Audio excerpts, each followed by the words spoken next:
Shalom Bapak Ibu, Saudara-saudara. Kita bertemu kembali pada pagi hari ini dalam renungan yang berjudul Rahasia Kemenangan. Terambil dari 1 Samuel pasal 17 ayat 31 sampai ayat yang ke-40. Kalau memasuki peperangan, berarti ada dua konsekuensi yang terjadi, yaitu menang atau kalah. Sebagai umat Allah, maka kita ditentukan untuk menang. Sama seperti janji Allah kepada Yosua pasal 1 ayat 5. Seorang pun tidak akan sanggup mengalahkan engkau. Janji itu berlaku bagi kita semua sampai zaman ini. Bagaimana supaya kita dapat meraih kemenangan? 1. Memiliki keyakinan untuk menang. Daud, ia bersiap dan tidak gentar sedikit pun walau menggunakan alat yang sangat sederhana. Ia mengatakan dalam ayat 32, "Janganlah seorang menjadi tawar hati karena dia. Hambamu ini akan pergi melawan orang Filistin itu." Ia tidak kecil hati dan tidak memiliki sikap kalah sebelum menang. Ia yakin bahwa ia berdiri di atas kebenaran Allah yang dia percayai. Tuhan yang telah melepaskan aku dari cakar singa dan dari beruang, dia juga akan melepaskan aku dari tangan orang Filistin itu. Ayat 31, 37. Daud meyakini kemenangannya bukan didasari pada apa yang bisa dilakukan dalam peperangan itu, tetapi apa yang Allah bisa kerjakan bagi dirinya. Bapak Ibu, sebesar apapun pergumulan dan peperangan yang kita hadapi, pasti kita bisa mengalahkan jika kita berjalan bersama Tuhan dan hidup benar di hadapannya. Menang itu atas pergumulan kita tidak semata-mata bermakna hilang pergumulan itu dari kita. Misalnya sembuh dari sakit atau mendapat PHK. Karena dapat saja terjadi persoalan itu tetap ada. Namun hal yang lebih penting adalah bahwa pergumulan itu tidak menguasai hidup kita, tidak menghancurkan kita. Jadi berani menghadapi persoalan adalah modal untuk memenangkan peperangan. Yang kedua, berperang bersama Tuhan. Ibu bapa, saudara-saudara yang Tuhan Yesus kasihi, Daud masuk dalam peperangan karena kesadaran yang penuh bahwa musuh yang dihadapinya bukan sekedar musuh bangsa Israel, tetapi musuh yang ada di depannya adalah musuh Allah. Ia mengatakan, dan orang Filistin yang tidak bersunat itu, ia akan sama seperti salah satu daripada binatang itu, karena ia telah mencemooh barisan daripada Allah yang hidup. Ayat yang ke-36. Daud mengidentifikasikan dirinya sebagai tentara Allah.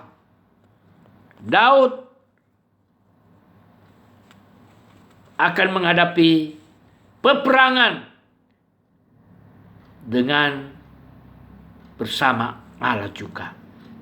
Jika kita berjalan bersama Tuhan, maka kita akan berperang bersama dengan Dia.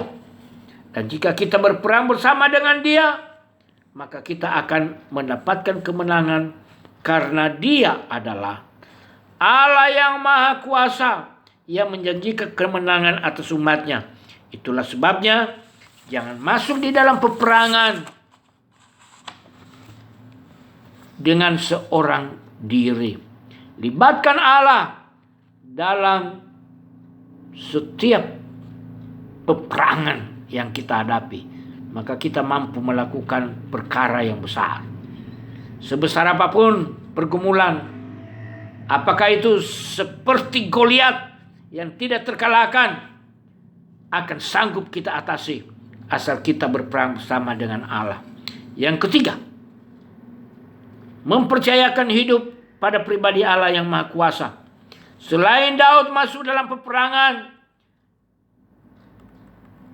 bersama dengan Tuhan, ia juga sungguh melangkah berdasarkan iman kepadanya.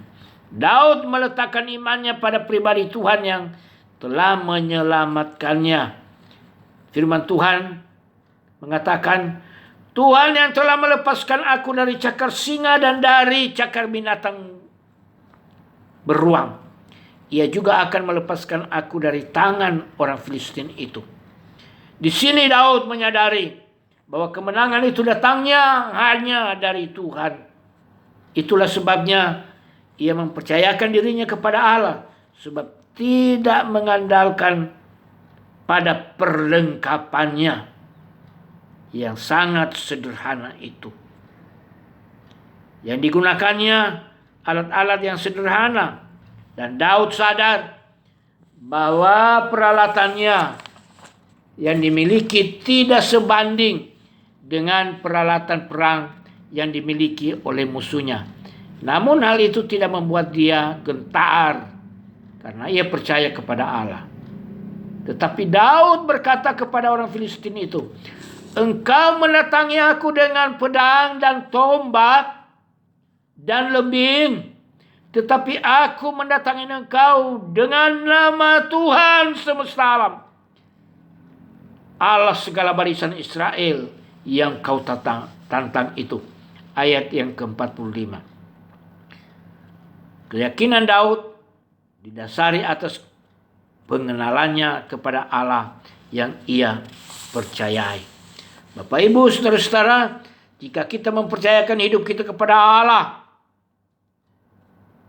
dan selalu mengarahkan pandangan kepadanya, maka kita akan bersama-sama dengan Dia masuk dalam peperangan hidup kita dan akan memberikan kemenangan bagi kita.